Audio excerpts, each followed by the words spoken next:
안녕하세요. 송파구 원텍스 세무회계의 최주희 세무사입니다. 사업자라면 가장 무서운 우편이 뭔지 아세요? 바로 세무조사 통지서인데요. 요즘 저희 사무실에 세무조사 통지서나 해명자료 통지서를 받으신 후에 문의 주시는 분들이 정말 많이 늘었어요. 세수가 부족해서 그런지 최근 들어 더 많아진 것 같더라고요.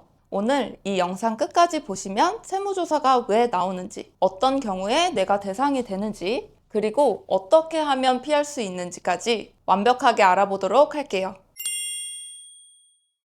먼저 세무조사가 무엇인지부터 짚고 넘어가 볼게요. 세무조사는 국세청이 납세자의 신고 내용이 올바른지 검증하는 절차입니다. 쉽게 말해서 당신이 세금 제대로 냈는지 확인하겠습니다 라는 거예요. 그런데 여기서 중요한 게 있어요. 세무조사는 크게 두 가지로 나뉘어요.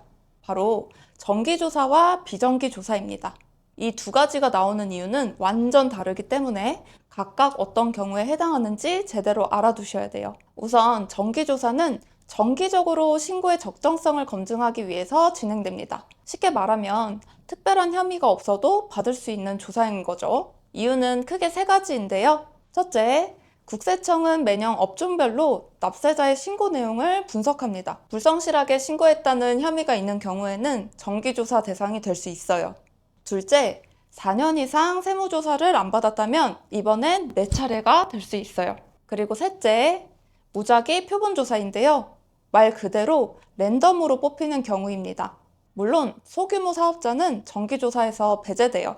개인은 간편장부 대상자, 법인은 수익금의 3억 원 이하이고 장부를 제대로 갖추고 있으면 됩니다. 그래서 정기조사는 대부분 큰 기업들이 걸리는 거라고 많이 생각하시는 거죠.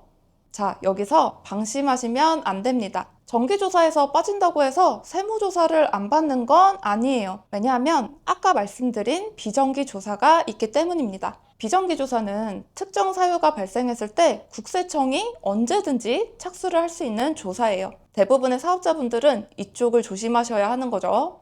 실제로 조사도 이제부터 말씀드리는 사유가 더 많기도 합니다. 대표적인 사유 하나씩 설명해 드릴게요. 첫 번째로는 납세 협력 의무를 불이행했을 때예요. 세금 신고를 제때 안 했거나 성실신고 확인서, 지급명세서 제출 등의 납세 협력 의무를 지키지 않았을 때예요. 신고기한을 지키는 것만으로도 세무조사 위험이 크게 줄어듭니다. 기한 후 신고는 확정력이 없어서 세무공무원이 기한 후 신고를 검토를 한 후에 확정을 하게 돼 있어요. 굳이 장부를 들여다볼 기회를 드리지 마세요. 둘째, 무자료 거래, 위장 가공 거래입니다. 이건 거래 내용이 실제와 다른 경우예요. 허위 세금 계산서, 가공 경비 등이 대표적인 항목이죠. 이건 적발되면 가산세는 물론이고 형사 처벌까지 받을 수가 있으니 조심하셔야 돼요. 세 번째는 탈세 제보입니다. 이건 주변에서 신고를 하는 경우인데요. 생각보다 이 경우가 정말 많아요. 탈세 신고를 하면 최대 40억 원까지 포상금을 지급하는 제도가 있거든요. 보복으로 제보가 들어오는 경우도 많고요. 네 번째는 자금 출처 조사입니다. 신고된 소득보다 취득한 재산이 훨씬 큰 경우인데요. 예를 들어 연소득 3천만 원인데 대출 없이 10억짜리 아파트를 샀다면 국세청 입장에서는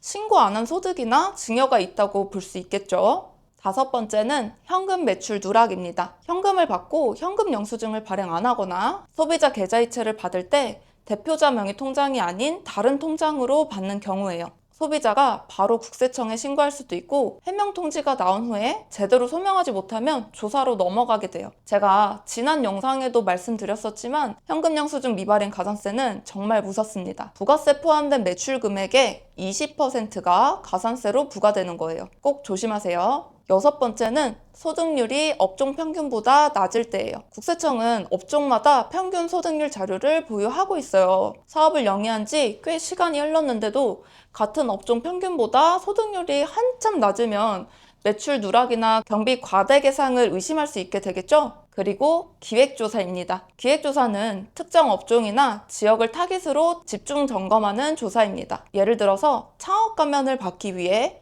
지방 공유 오피스에 사업자를 내고 실제로는 서울에서 영업하는 경우, 이런 게 기획조사로 한꺼번에 적발되기도 해요. 그럼 어떻게 하면 세무조사를 피할 수 있을까요? 자, 이게 가장 중요한 부분인데요. 세무조사를 완전히 피할 수는 없겠지만 위험을 크게 줄이는 방법들이 있겠죠. 자, 첫 번째, 신고 기한을 반드시 지키세요. 기한 내에 신고만 하셔도 세무조사 위험이 확 줄어들어요. 둘째, 무리한 재산 취득을 조심하세요. 신고된 소득과 취득한 재산 사이에 큰 차이가 있으면 자금 출처 조사로 이어질 수 있어요. 셋째, 현금 매출 누락하지 마세요. 현금 영수증 의무 발행 업종이 매년 늘어나고 있어요. 소비자가 신고하면 해명 요청이 날아옵니다. 넷째, 소득률을 너무 낮게 신고하지 마세요. 사업 초기에 손실이 나는 건 당연히 자연스러워요. 하지만 몇 년째 계속 손실만 난다면 국세청이 의심할 수 있겠죠? 다섯째, 평소에 장부를 꼼꼼하게 관리하세요. 세무조사가 나왔을 때 대응할 수 있는 가장 강력한 무기는 바로 잘 정리된 장부와 증빙자료입니다.